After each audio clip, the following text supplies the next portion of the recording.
I made the best defense guide that can take your ratings all the way up to wherever you want. If you're wondering how, I learned every single defense and tried all of them until I found their strengths and weaknesses. After months of analyzing games and reading books, not only I found the best defense, but also I found the right way to use it, which turns out to have a 90% win rate against E4 under 2000 EO. So I made the best guide including exercises that can genuinely improve your understanding of chess games. So make sure you stay focused till the end and don't miss anything. The defense system I'm talking about is Pirc Defense. First, I'm going to teach you the basics of Pirc Defense. Then I'm going to show you how Magnus used this the right way to destroy his opponents. And finally, I'm going to give you exercises. Both of them are equally important, so pay close attention.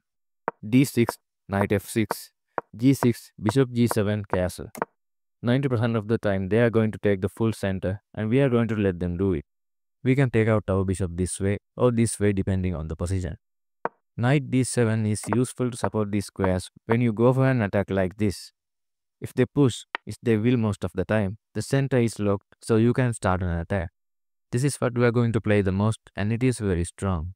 Our king is very safe with a close center and that's one of the reasons why this is the best defense. Also, you can play knight c6 trying to fight the center. Those are the basic moves of the Pirc defense. First we have Magnus Carlsen against Arjun Nergaisi. White starts with d4 and Magnus plays d6, knight f6, g6 and then instead of bishop g7, Magnus plays c6. Then he plays knight d7 and b5. But why isn't he playing bishop g7? Because if he plays bishop g7, White will play this and Magnus has to respond. Now you may ask, what's wrong with that? We are going to play this anyway, right?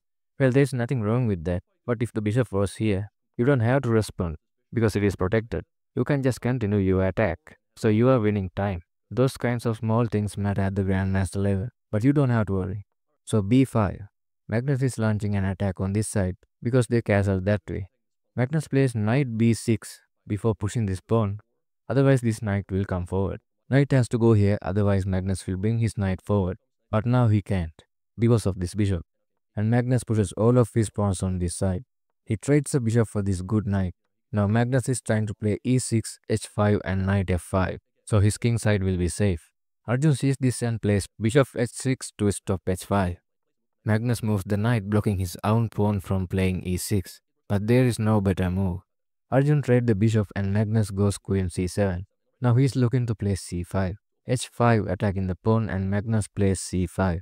Take, take, take, and White has opened up this file. But the king is still safe and Arjun doesn't have an attack yet. But Magnus's attack is much quicker.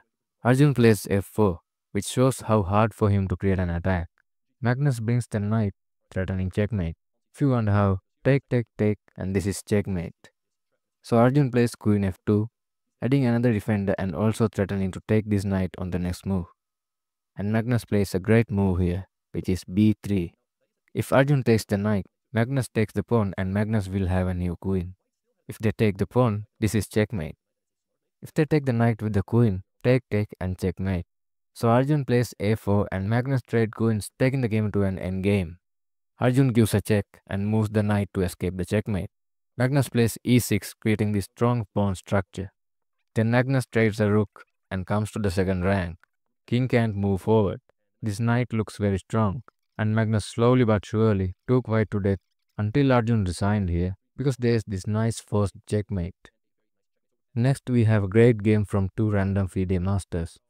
White starts with e4 and Black plays the Pirc defense.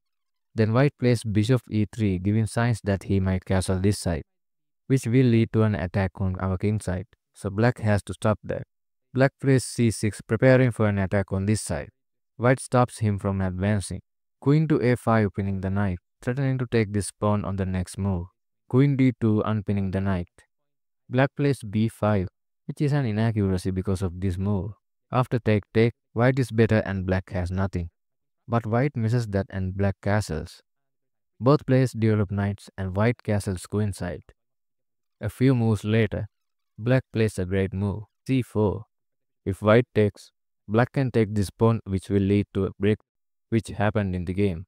Bishop g5 attacking this pawn, but also it's a discover attack on this bishop. So Black has to trade this bishop for the knight if he wants to save the pawn. Now you might think this looks bad for White, but actually it was better to keep the bishop and wait for the right movement. because at the moment there is no attack. There is no queen on this side. So now white attacks the rook.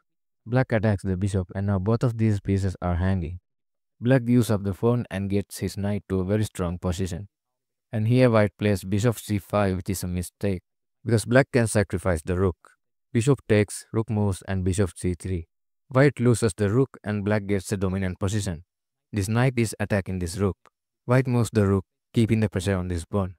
a6, bishop c6 attacking the rook. And here black makes a big mistake by playing rook d8. He's trying to play rook d1, pinning the queen to the king. But they can easily defend it, which is why black should have played rook c8 attacking this bishop, so he can win another pawn. But now the queen is defending this pawn. Also now he controls this weak diagonal. So black trades queens. Black has the pawn advantage and white is barely holding on. So here white gave the rook to stop the pawn. But a few moves later, black got to a position where he is going to make another passed pawn and it is unstoppable.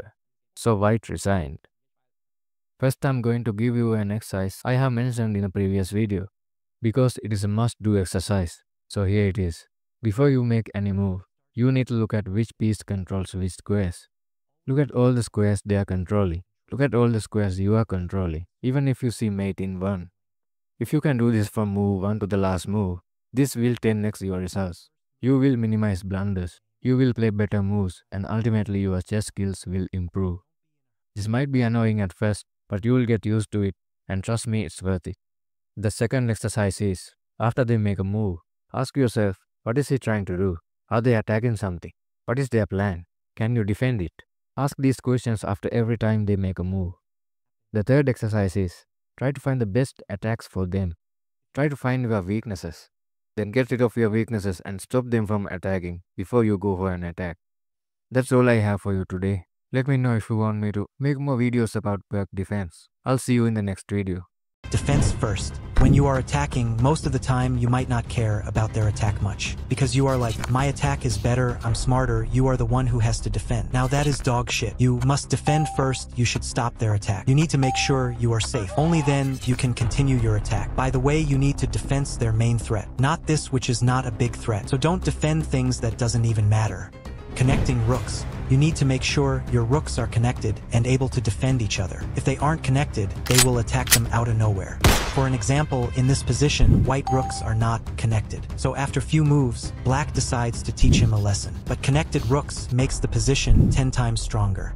Confidence. When you are playing over the board in real life, you need to be confident. Your body language matters. Doesn't matter how bad the position is. Stay calm. Stay straight. Don't look so worried. They will fear you. This is a strong psychological strategy that actually works. Look how confident this guy is. Look at his body language. No one can really tell that he put something in his butt.